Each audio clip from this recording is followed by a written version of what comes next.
家里卖过废品都知道，废玻璃都是不收的。但是在2010年左右，日本三井物产等综合商社却一直在暗地里高价收购中国的碎玻璃。商人都是逐利的，肯定不会干吃力不讨好的事儿。那么日本公司这么做的背后有何居心？这些碎玻璃又有什么不为人知的价值呢？大家好，欢迎来到星球热点，国家大事从不缺席，舆论场中抽丝剥茧，聚焦独家中国资讯。点赞加关注，带你用不一样的视角读懂中国故事。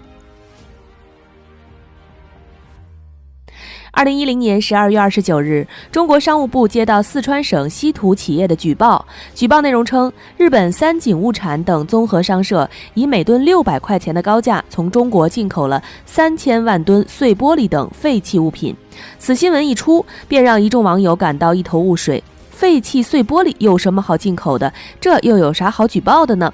实际上，日本企业进口的碎玻璃并不是我们寻常意义上的普通玻璃，而是做精密仪器剩下的碎玻璃。正如欧阳修所说，醉翁之意不在酒，日本真正的目的是提取碎玻璃中含有的蓝氏等稀土元素。那么这稀土元素究竟是何物，值得日本这样铤而走险呢？要回答这两个问题，我们要先来了解一下什么是稀土元素，以及它究竟有什么作用。根据百科词条的解释，稀土是铱、抗、蓝、铈、钋等17种特殊金属元素的总称。作为一种不可再生资源，稀土被广泛运用于航空、冶金、石化、电子等领域。比如抗就广泛存在于航空合金和汽车的氙气大灯中。至于铝、蓝、锗、铈等稀土元素，则是极佳的玻璃着色剂。比如含有蓝元素的玻璃具有高折射、低色散特性，可以广泛用于制造各种透镜和高级摄像机镜头，尤其是高空摄影装置的镜头。我们都知道，日本的汽车和电子产业十分发达，而这些产品又需要各种特色玻璃，所以日本对于稀土的需求量是非常大的。但纵观全球，稀土资源主要分布在中美俄、澳大利亚等国家，而中国的稀土储备最高时占据了全球的 71.1%， 位列全球第一。稀土的重要性再加上稀土的稀缺性，导致美国、日本等国家会更倾向于从中国购买稀土，而不是开发自己国家的资源。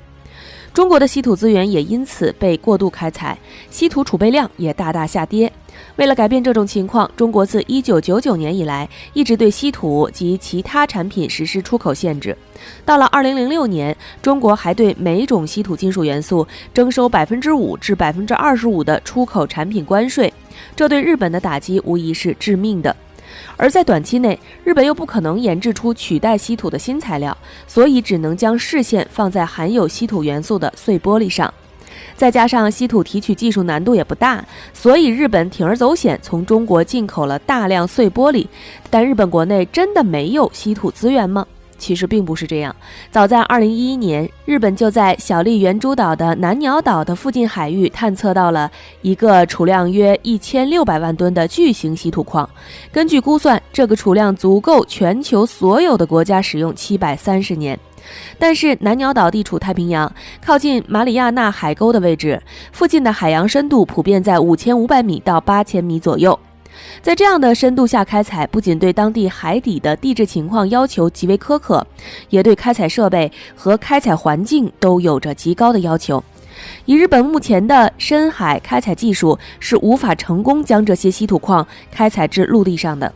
所以日本这么长时间以来并没有动过开采巨型稀土矿的念头。然而根据中国稀土学会的专家表示，日本从中国进口废碎玻璃的行为严格来说属于走私行为。因此，为了保护中国的稀土资源，商务部、海关总署发布了2010年第63号公告。该公告声明，自2010年11月1日起，将44个10位商品编码增列入加工贸易禁止类目录，其中多晶硅、废碎玻璃等22种商品将禁止出口。当然，中国政府并没有直接不让其他国家购买，只是限制了数量。倘若各国有需求，中国还是会尽力提供稀土资源，价格上面也会重新决定。听完了小编的分析，日本高价回收碎玻璃的行为看上去是不是很合理？但你能想象到吗？日本企业除了碎玻璃，还盯上中国人扔掉的烟头。据报道，国内有些企业以环保为由，以每斤6元的价格大量收购废弃的烟头，然后高价出口日本。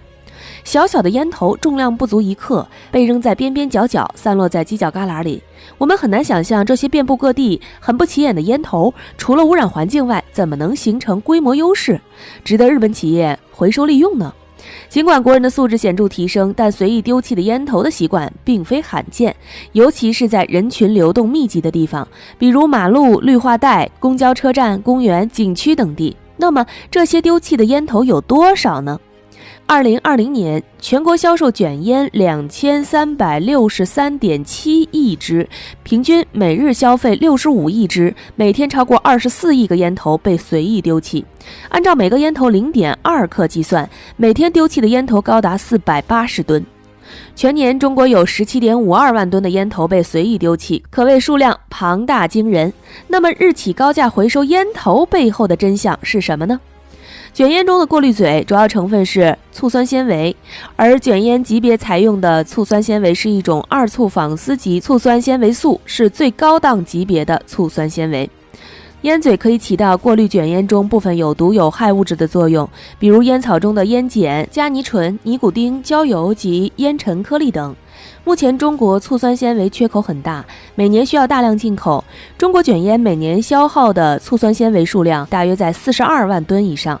日本企业长期关注废旧物资的开发和利用工作，他们从烟民丢弃的烟头中发现商机，通过积极开展相关的研究，目前已经掌握从烟头中提取有用物质的技术和规模化生产的流程。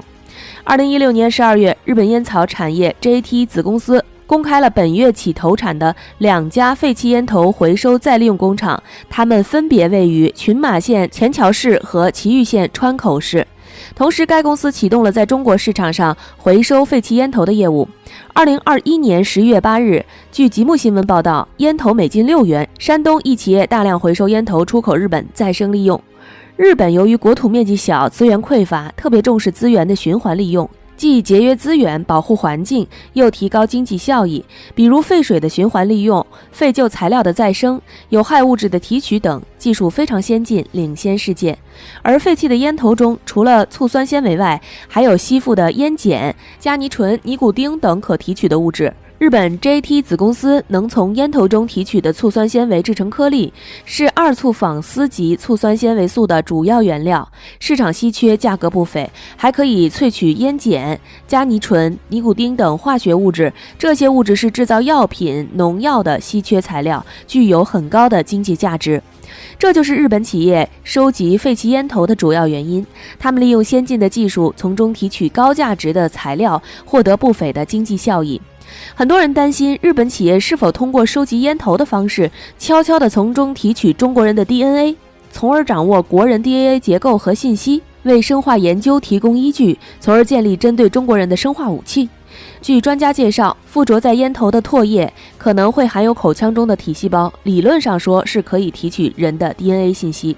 如果丢弃的烟头长期暴露在室外，又经过风吹雨淋、烈日暴晒，烟头中可能含有的体细胞由于受到外界的影响，会出现降解反应，人们很难从烟头中提取有效的生物检材。另外，大量收集的烟头堆积在一起，反复混合打包装运，烟头上附着的唾液早已蒸发殆尽，也很难独立保存，因此尚没有证据表明日本企业有盗取国人 DNA 的嫌疑。日本企业回收烟头，从中提取有用的物质，对于废物利用、变废为宝的做法值得我们学习和借鉴，但对于其他方面的应用，我们不得不防。国家积极推广烟头回收政策，以消除对环境的危害和重大火灾隐患。65%烟头终点站都在大自然里，如此庞大的烟头数量对环境的水污染、土壤污染形成了巨大破坏，我们却没有意识到人类正在把世界变成一个被污染的大烟灰缸。有的城市已经从环保方面考虑，已经高价回收烟头。2020年，安徽金寨县政府拿出专项资金，高价回收烟头，价格达每斤50-60元。2019年3月，成都街头川宜清洁公司兑现承诺，20元每斤回收烟头。好好了，今天的内容到这里就结束了。大家还知道哪些可以变废为宝的物品或者材料呢？欢迎在下方留言分享。如果你喜欢小编的影片，还请大家多多点赞转发，让更多的人一起见证中国进步。关注我的频道，这样既能回顾往期视频，又不会错过之后的精彩内容。那我们下期节目不见不散。